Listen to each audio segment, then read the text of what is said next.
성도 여러분, 우리 인생의 최고의 하이라이트 언제쯤 올까요? 언제쯤일까요? 저는 제 인생의 하이라이트가 아직 오지 않는 것 아닐까? 언제가 내 인생의 최고의 하이라이트일까? 내가 큰 교회를 이끄는 담임 목사가 됐을 때였을까? 아니면 내가 사업을 하는데 사업이 거대한 사업이 될 때일까?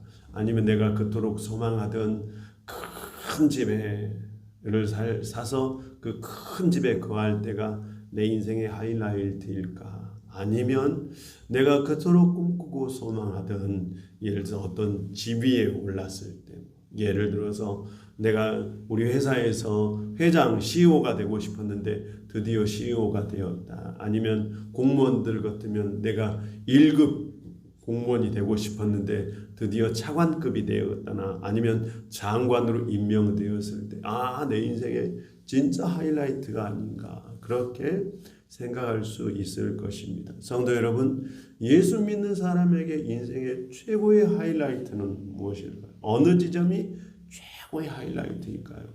저는 야곱의 인생의 최고의 하이라이트는 오늘 본문이라고 봅니다.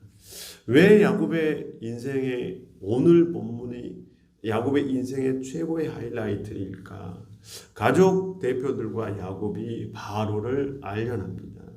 요셉의 예상대로 바로는 직업이 무엇이냐라고 물어요. 그러자 요셉의 형들이 대답을 합니다. 3절을 보면은 종들은 목자이온데 우리 손조가 다 그러하나이다. 목자의 직업은 애굽 사람들이 혐오하는 직업이었지만 요셉은 형들에게 우리가 저번 주에 보았듯이 조상으로부터 우리는 내려온 가업이 목축업입니다 라고 대답하라고 해서 형들이 이렇게 대답을 합니다. 혹시 있을지 모를 애굽 사람과 애굽 왕 바로의 경계심을 완화시키기 위한 전략이었던 것입니다. 현대 사회에서 성공의 법칙 중에 하나가 자신을 내세우는 거죠. 자신의 강점을 잘 드러내는 거죠. 당당하게 세상 앞에 자기의 강점을 드러내는 것입니다. 그럼에도 불구하고 예나 지금이나 성공의 법칙이 하나 있는데 그것은 바로 겸손이죠. 자기를 낮추는 것이라고 할 수 있습니다. 자기를 낮추는 것, 예나 지금이나 성공의 최고의 비결이고 성서가 말하는 성공의 비결이기도 합니다. 누가복음 18장 14절에서 예수님께서 무릇 자기를 높이는 자는 낮아질 것이고 자기를 낮추는 자는 높아질 것이다. 성서가 지속적으로 우리에게 삶의 여정에서 꼭 갖춰야 될 성공의 가장 좋은 자질이 뭐냐? 겸손이라고 가르칩니다. 우리가 아는 것처럼 사도 바울의 원래 이름은 사울이었어요. 사울은 큰 자, 높은 자 이런 뜻이죠. 그런데 바울로 바뀐 거죠. 바울은 가장 낮은 자, 작은 자 이런 뜻이. 티끌과 같은 존재 이런 뜻이 바울이에요. 바울은 크게 되기를 원했던 것 같아요. 그래서 사울은 크게 되기를 원했던 것 같아요. 그래서 아버지가 사울이라는 이름을 지어줬는데 이 사울이 다메섹 도상에서 예수를 만났어요. 그래서 세상에서 가장 크게 되는 방법은 낮아지는 것이다 라는 것을 깨달은 거죠. 성도 여러분, 하나님의 법칙, 하나님의 나라에서는 작은 자가 높아지고 높은 자가 낮아지게 될 줄 믿습니다. 사람은 그 마음에 하나님께서 내주해야 낮아질 수 있어요. 다시 말해서 인간은 스스로 낮아지기가 매우 어려운 존재죠. 본능적으로 높아지기를 원해요. 그러나 성령께서 우리 안에 오실 때 성령은 낮아지게 하는 영인 줄 믿습니다. 성령으로 충만한 성도들 되시기를 소망합니다. 잠언 6장을 보면 하나님께서 싫어하는 몇 가지가 좀 나와 있어요. 잠언 6장이에요. 여호와께서 미워하시는 것 곧 그 마음에 싫어하는 것이 67가지가 있는데 첫 번째 교만한 눈, 두 번째 거짓된 혀, 세 번째 무죄한 자의 피를 흘리는 손, 네 번째, 악한 계교를 꾀하는 마음. 다섯 번째, 빨리 악으로 달리는 발. 거짓을 말하는 망령된 증인, 그리고 형제 사이를 이간하는 것. 하나님께서 가장 싫어하는 것이다. 이것을 종합해 보면 딱 한 가지로 자기를 높이려고 하는 사람. 이 사람 이러기 때문에 자연스럽게 악으로 빨리 달려가고 형제 사이를 이간시키고 거짓말을 일삼고 교만한 눈을 가지고 무죄한 자의 피를 흘리게 되는 거죠. 성도 여러분, 요셉의 가족들이 애굽에서 성공할 수 있는 유일한 방법이 무엇인지 요셉은 잘 알고 있었어요. 자기를 낮추는 거죠. 그래서 요셉의 형들은 애굽 왕 바로에게 이렇게 자기를 낮춰요. 당신의 종들은 목축업을 했고 선조로부터 목축업을 한 자들입니다. 라고 형들은 자신을 바짝 낮추죠. 사실 요셉이 애굽에서 성공할 수 있었던 비결도 그는 노예로 살면서 종으로 살면서 자신을 계속해서 낮추었어요. 지혜를 가지고 보디발의 집을 형통하게 했을 때도, 지혜를 가지고 감옥을 형통하게 했을 때도 요셉의 어깨에 힘이 들어가지 않았어요. 요셉은 그때마다 자신을 낮추는 연습을 했어요. 성도 여러분, 요셉은 똑같이 형들도 애굽에서 낮추는 사람이 되어야 성공할 수 있다는 것을 깨달은 거죠. 어느 사회이든지 외지인, 낯선 이주민이 성공하는 것은 쉽지 않습니다. 이 제주도도 마찬가지죠. 낯선 이주민이 성공하는 것 쉽지 않습니다. 그런데 낯선 이주민이 성공하는 가장 좋은 비결은 자신을 낮춰서 그 사회에 가장 낮은 자리로 들어가는 거죠. 그 사회 티끌과 같은 존재로 살아가는 거죠. 세상 속에 있는 교회는 낯선 이주민과 똑같아요. 교회는 세상이 본질적으로 반기지 않죠. 교회는 생명을 살리는 복음을 가진 교회가 세상에서 성공하려면 자신을 낮출 수밖에 없습니다. 그럴 때 교회는 세상 깊은 곳에 뿌리를 내리고 세상 모든 곳에 생명의 물을 흘려주는 낮은 곳으로 가는 물과 같은 존재가 될 줄 믿습니다. 이런 교회 되기를 소망합니다. 성도는 모름지기 세상에서 가장 낮은 자리로 가야 돼요. 교회는 낮은 자리로 가야 성공합니다. 이런 교회 되기를 소망합니다. 성경에서 거류하다, 우거하다 이런 말이 자주 나오죠. 이 말의 뜻은 우리가 잘 아는 것처럼 잠시 머물다 이런 뜻이에요. 오늘 본문 우리 다 같이 4절을 같이 한번 읽어보도록 하겠습니다. 4절 시작. 그들이 또 바로에게 고하되 가나안 땅에 극인 심하여 종들이 양떼를 칠 곳이 없으므로 종들이 이곳에 거류하다. 여기다 중요한 표시를 해놓으면 참 좋을 것 같습니다. 야곱의 가족들이 애굽에 온 목적은 이 가나안 땅의 기근이 심해서 잠시 애굽 땅에 머물려고 왔습니다. 라고 형들은 밝히고 있어요. 가나안 땅에 기근이 너무 심했다. 이 말은 고대 사회에서, 현대 사회에는 냉장고도 있고 창고가 잘 갖춰져 있죠. 물류 창고도 잘 형성이 되어 있죠. 현대 사회에서는. 근데 고대 사회에서는 이런 농업 기반을 둔 사회일지라도 물류 창고가 쉽지가 않아요. 물론 애굽은 요셉의 지혜에 따라서 창고를 거대하게 잘 만들었지만 다른 나라들은 그렇게 하지 못했어요. 뿐만 아니라 이 야곱의 일행들은 우리가 아는 것처럼 목축업을 하는 사람, 유목민들이에요. 유목민들에게 창고는 있을 수가 없는 일이에요. 그러니까 기근을 당하면 정말 만만치 않는 거죠. 그래서 기근을 피해서 잠시 애굽으로 내려왔습니다.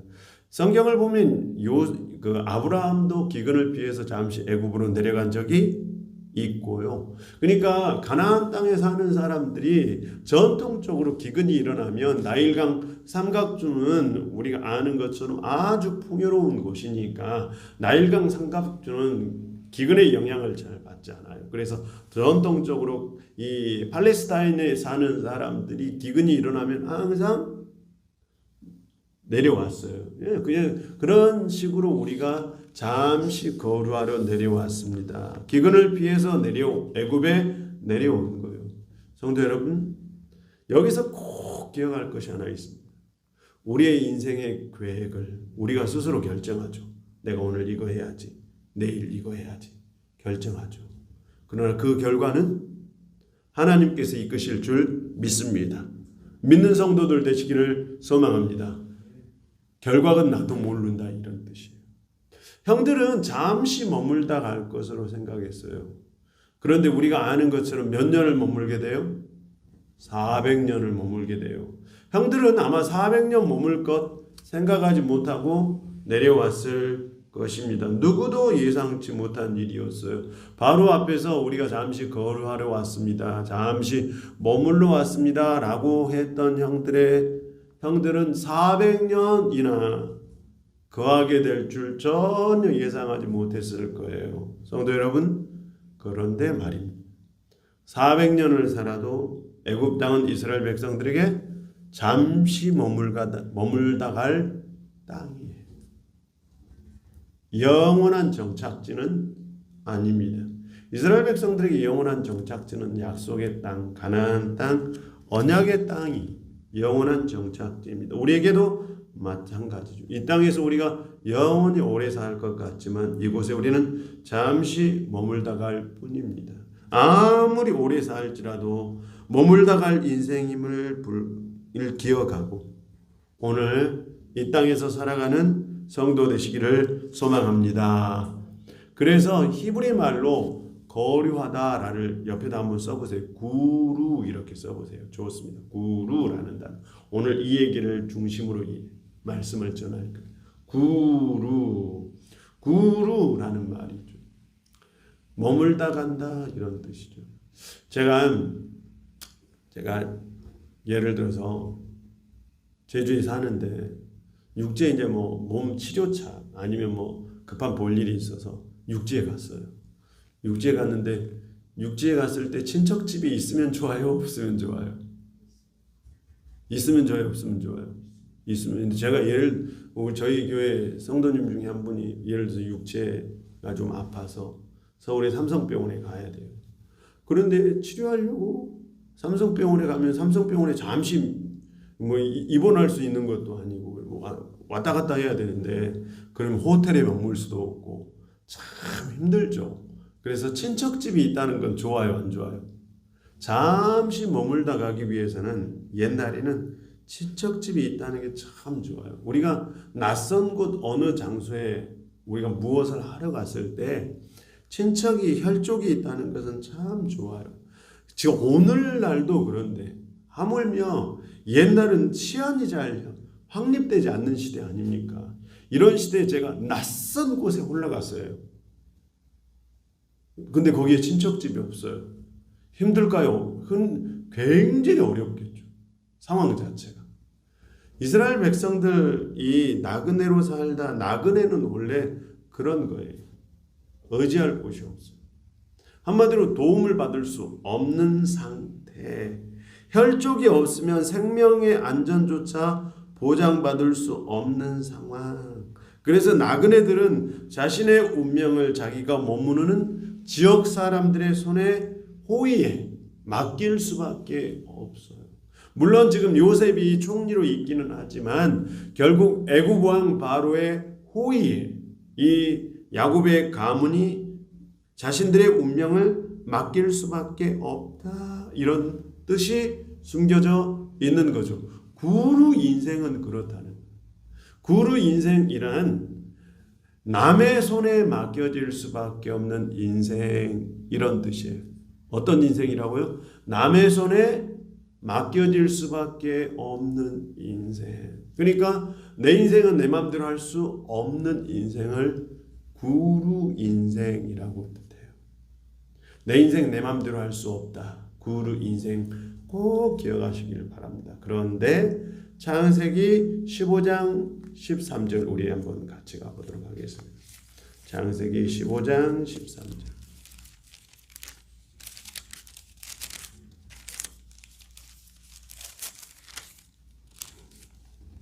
창세기 15장 13절 같이 한번 읽어보도록 하겠습니다. 13절 14절 같이 한번 읽어보죠. 시작. 여호와께서 아브라함에게 이르시되 너는 반드시 알라 내 자손이 이방 땅에서 계기되어 그들을 섬기겠고 그들은 400년 동안 내 자손을 괴롭히리니 그들이 섬기는 나라를 내가 징별할지며 그 후에 내 자손이 큰 재물을 이끌고 나오리라. 아멘. 몇 년을 구루 인생을 살게 돼요? 400년을. 그런데 하나님께서 큰 재물을 이끌고 나오게 만드실 거예요. 실은 형들과 야곱 가족들은 애굽 왕 바로의 호의에 자신의 생명을 맡길 수밖에 없어요. 다시 말해서 인생 뜻대로 되지 않는 인생, 누군가의 손에 맡겨야 될 수밖에 없어요. 그런데 하나님께서 이렇게 말하고 있어요. 마저 너희의 인생은 누군가의 손에 맡길 수밖에 없는 인생일지라도 그 인생은 바로 나의 손 안에 있다. 우리 인생이 구루 인생이라는 것을 고백한다면 우리의 인생은 바로가 이끌어가는 것이 아니라 하나님께서 인도하는 인생이 될 줄 믿습니다. 꼭 기억하시길 바랍니다. 성도 여러분, 애굽의 가문들은 야곱의 가문은 애굽 왕 바로의 손에 맡겨질 수밖에 없지만 눈을 더 크게 열고 보면은 이 인생은 누가 이끌어가요? 하나님께서 이끌어가요. 똑같이 우리의 인생살이도 세상의 손에 맡길 수밖에 없어요. 세상의 흐름에 따라갈 수밖에 없어요. 그러나 이 세상의 흐름이 우리의 인생을 이끌어가는 것 같지만 물질의 흐름, 세속의 역사의 흐름이 우리를 이끌어가는 것 같지만 기술의 흐름, 과학의 흐름이 우리 인생의 성공을 좌지우지하는 것 같지만 우리의 인생의 성공을 좌지우지하는 것은 결국 하나님의 계획과 섭리인 줄 믿습니다. 믿는 성도들 되기를 소망합니다. 구루 인생인데 구루 인생이라고 해서 세상이 우리를 이끌어가는 것이 아니라 하나님께서 이끌어가시는 구루 인생 되기를 소망합니다. 똑같이 자기 인생을 자기가 결정할 수 없어요. 똑같이 자기 인생 자기 뜻대로 안 돼요. 구루 인생이에요. 그런데 세상이 이끌어가는 거냐 아니면 하나님이 이끌어가느냐에 따라서 똑같은 구루 인생인데 그 결과는 완전히 달라지게 될 줄 믿습니다. 믿는 성도들 되시기를 축복합니다. 참 놀랍지 않습니까? 구루 인생임을 자각할 수밖에 없지만 그렇다고 해서 세상의 흐름에 맡기는 것이 아니라 하나님의 섭리에 맡겨야 한다. 정말 놀랍습니다. 그래서 야곱이 이 고백을 하죠. 드디어 야곱이 바로를 만나요. 서로 만만치 않는 상대들이죠. 한 사람은 당대 제국을 이끈 왕이고 한 사람은 하나님의 언약의 대표자로 서 있는 거죠. 그래서 바로가 먼저 야곱에게 물어요. 네 나이가 얼마가 되느냐? 나이가 어떻게 되느냐 물어요. 그러자 야곱이 대답하기를 내 나그네 세월 130년입니다 라고 고백을 해요. 사실 야곱이 145년을 살아요. 그러니까 애굽에 내려간 기간 나이는 130세 됐을 때 내려가서 애굽에서 15년을 더 사는데 야곱은 자신의 인생을 나그네 세월로 표현해요. 한마디로 구루 인생임을 표현해요. 어떤 인생요? 그래서 우리 오늘 본문 다시 돌아가요. 47장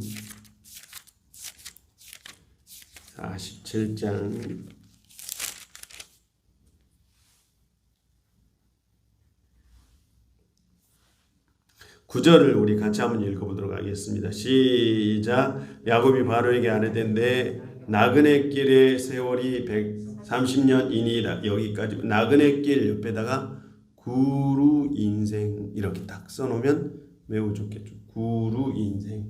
내 마음대로 되지 않았던 세월이었습니다. 이렇게 고백한 거죠. 내 마음대로 되지 않았다.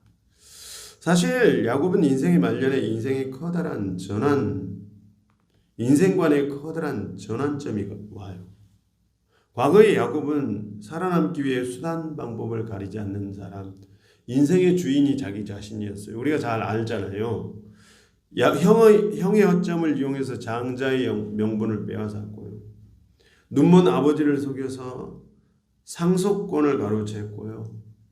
결국 삼촌 나반의 집에 도망갔고 거기에서 삼촌 나반과 치열한 속임수 싸움을 전개했던 인생길이었어요. 야곱의 인생은 누가 잘 속이는가? 한마디로 속임의 인생길이었어요. 그 속임의 전투가 치열했어요. 우리가 무언가를 더 얻기 위한 투쟁, 그것이 우리 인생길이죠. 야곱 앞에 놓인 인생도 그랬어요. 뺏기고 빼앗기는 싸움, 똑같은 파이 한 장이 있는데 누가 더 많이 가지는가에 이 싸움이 치열한 거죠. 그래서 이 똑같은 파이에, 그러니까 이 세상에 놓여 있는데 많이 가진 쪽을 우리는 성공자라 이렇게 불러줍니다. 우리는 하나라도 더 갖기 위해 아침부터 저녁 늦게까지 머리가 깨지도록 수고의 땀방울을 흘립니다. 고단한 인생길 지속됩니다. 옛날 야곱의 인생으로 끝나지 않고 오늘 무수히 많은 사람들의 삶의 자리로 이어져 내려오죠. 그래서 리처드 도킨슨이라는 사람이 이런 인생을 이기적 유전자들의 싸움이라고 표현했어요. 인간 안에는 이기적 유전자가 있어서 이 싸움이 맹렬하고 치열하다. 그래서 하나라도 더 얻지 못하면 도태되기 때문에 이기적인 마음을 가진, 이기적인 유전자를 가진 이 족속들만 살아남는 이런 삶의 투쟁. 그래서 야곱은 이런 투쟁가로 살았어요.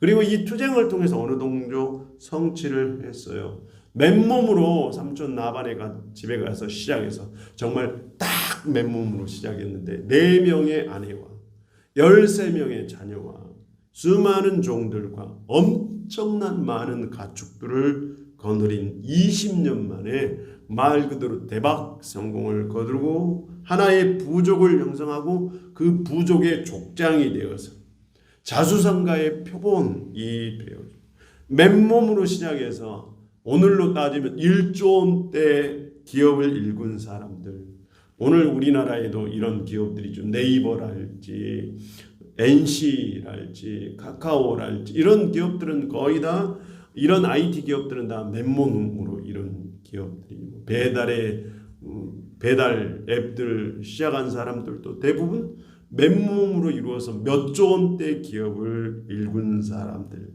그렇게 엄청난 성공을 거둔 야곱이 인생 말년에 뜻하지 않는 모진 고생을 합니다. 외동딸 디나가 그렇게 사랑스러웠던 딸 디나가 외동딸이에요. 방간을 당해요. 그 사건 때문에 레이와 시몬이 세겜 남자들을 몰살시켜버려요. 더 놀라운 것은 가장 사랑했던 아들 요셉을 잃어요. 아니 성공한 듯 했는데 인생이 왜 이렇게 될까? 투쟁적인 인생을 살아서 성공했는데 이 성공이 다 무슨 소용이 있을까? 야곱은 그 지점에서 고민했던 것 같아요. 그 과정 속에서 하나님께서 이끄신 하나님의 섭리에 눈을 뜨기 시작한 것 같아요. 영적인 눈이 열리죠. 신앙의 철이 들기 시작하는 것 같아요. 그래서 깨달은 거죠. 인생은 나그네구나. 이 세상에서 수천억, 수십조의 기업을 일구고 전 세계적으로 수백만 명의 거대한 기업을 일구었어도 그중 단 하나라도 죽을 때 아무것도 가져갈 수 없는, 욥이 고백한 것처럼 인간은 적신으로 나와서 적신으로 돌아갈 수밖에 없는, 맨몸으로 나와서 결국 아무것도 가지지 못하고 맨몸으로 돌아갈 수밖에 없는 구루 인생이라는 것을 야곱이 깨달은 것. 그래서 누구 앞에서 고백을 해요? 바로 앞에서. 바로가 이 고백을 알아들었을까? 요게 핵심 포인트죠. 우리가 잘 아는 것처럼 중국의 진시황은 거대한 무덤을 만들고 거대한 성도 만들고 그 거대한 무덤 안에 심지어 자기 이 거느리는 군사를 자기가 죽을 때 함께 생매장을 했죠. 우리가 잘 아는 것처럼 이집트 피라미드라 할지 전 세계적으로 뭐 캄보디아 앙코르와트라 할지 이 무덤들을 해체해 보면 그 안에는 왕이 평소에 쓰던 물건들과 뿐만 아니라 그 왕이 거느렸던 시종들 함께 어떻게 해요? 생매장을 하죠. 이유는 뭘까요? 죽음 이후에도 그 물질적인 왕권이 영생할 것이라고 저는 이렇게 봐요. 물질적인 영생을 꿈꾼 거죠. 성도 여러분, 인간에게 물질적인 영생이 가능해요? 불가능해요?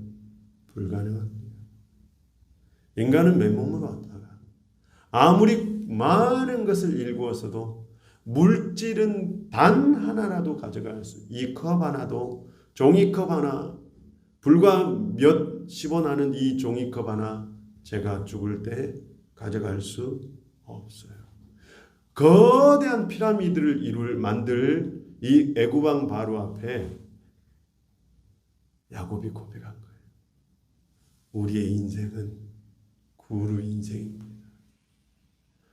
당신이 아무리 거대한 피라미드를 만들 수 있어도 그것 중에 단 돌 하나 가져갈 수가 없는 인생입니다.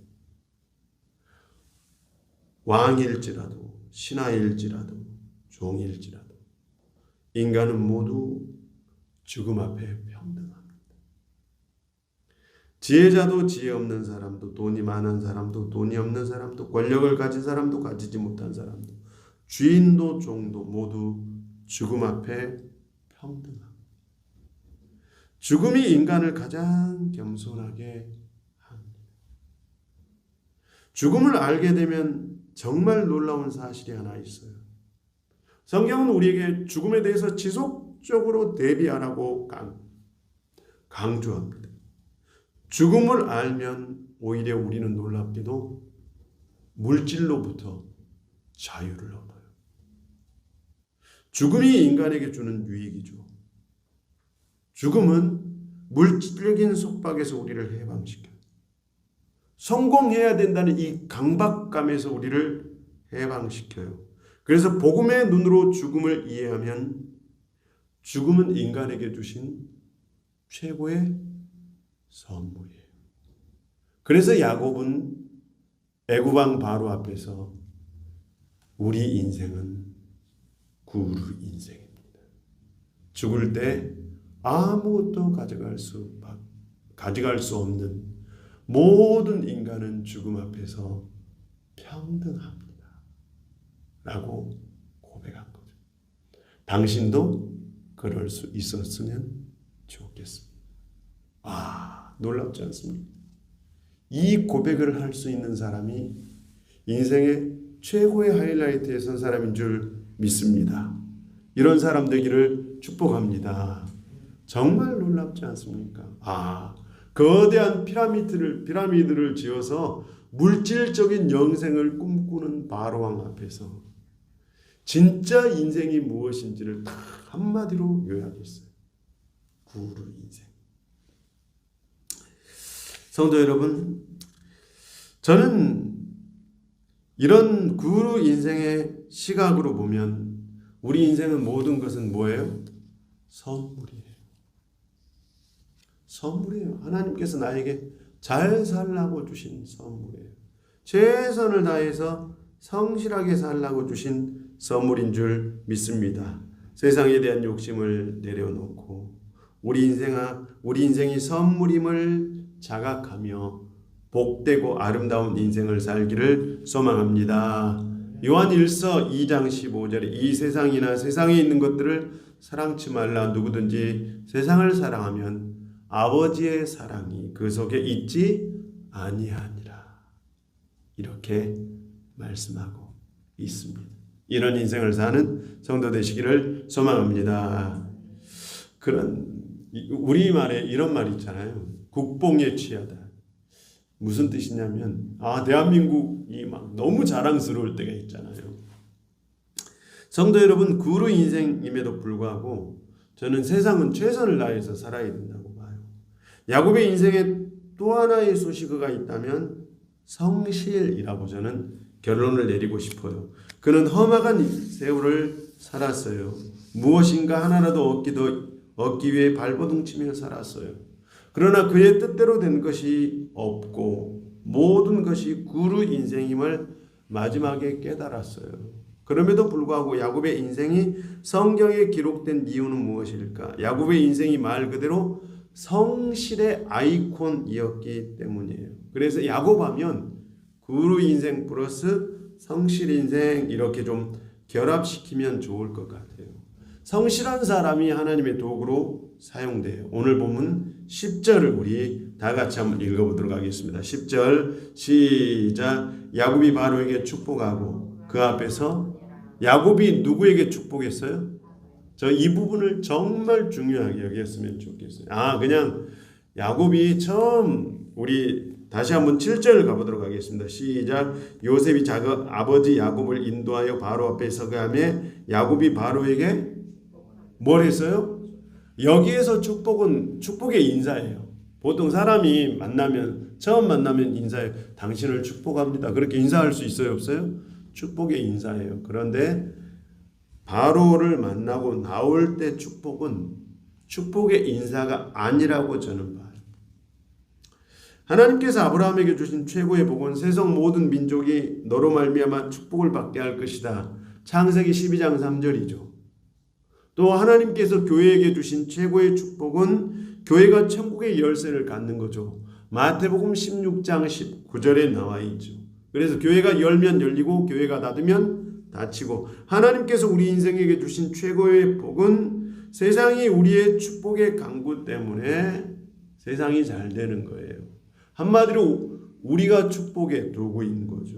대한민국이 이렇게 잘 살게 된 비결은 정치 지도자들의 이 놀라운 해안과 결단, 두 번째로 국민들의 교육력, 세 번째 한국 민족이 가지고 있는 근면 정신, 이것이 대한민국이 이 한강의 기적을 일으킨 비결이다라고 말하지만 제가 누누이 성도 여러분에게 강조합니다. 대한민국이 이렇게 잘 살게 된 가장 큰 원동력들은 성도들의 기도 정신인 줄 믿습니다.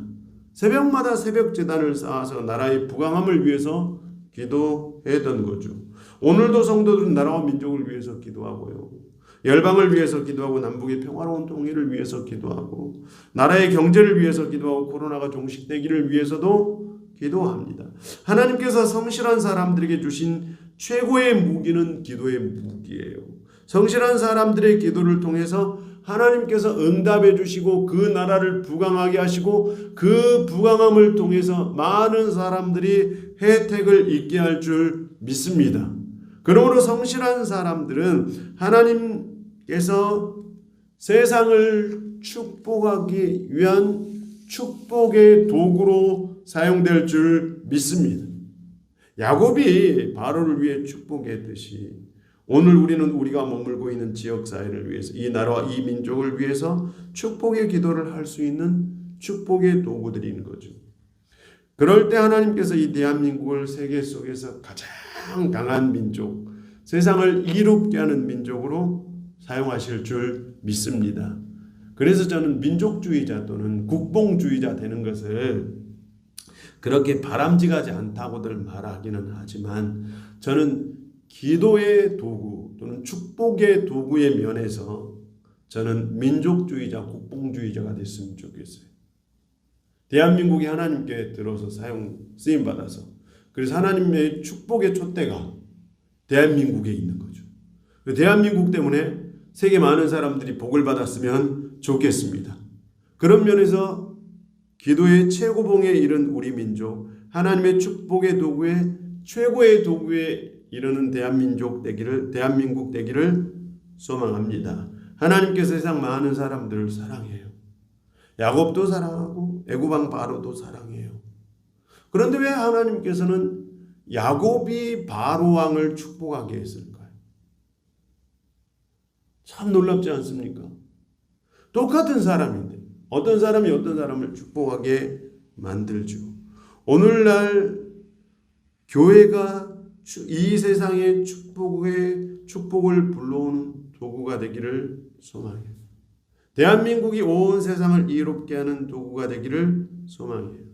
미국과 영국 또는 러시아, 중국이 백신을 먼저 개발을 했죠.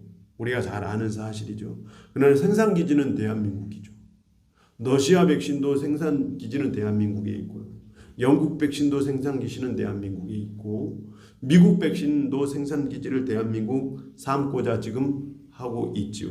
대한민국에서 생산된 백신이 아시아와 아프리카를 넘어 전 세계에 공급되기를 우리는 기도하고 있어요. 대한민국이 이만큼 자랑스러운 민족이 된 이유는 작은 나라이지만 성실하게 살아가는 예수를 믿는 살아가는 사람들이 많아서 하나님께서 기도의 도구, 축복의 도구로 사용하고 있기 때문인 줄 믿습니다. 성도 여러분, 야곱이 바로를 축복했을 때가 인생의 최고의 하이라이트인 거죠. 우리 인생에 정말 은혜가 깊어져서 신앙이 깊어져서 우리가 세상을 축복했을 때, 이 지역사회를 축복했을 때, 이 나라를 축복했을 때, 열방을 우리가 축복했을 때 하나님께서 우리를 축복의 도구로 사용하실 때 우리의 인생의 최고의 하이라이트가 되기를 축복합니다. 함께 기도합시다. 참 좋으신 아버지 하나님, 오늘 우리의 인생의 최고의 하이라이트는 하나님께서 우리를 축복의 도구로 사용하실 때인 줄 믿습니다. 우리뿐만 아니라 이 대한민국이 하나님의 손에 들린 축복의 도구가 되게 하여 주시옵소서. 예수 그리스도 이름으로 기도하옵나이다. 아멘.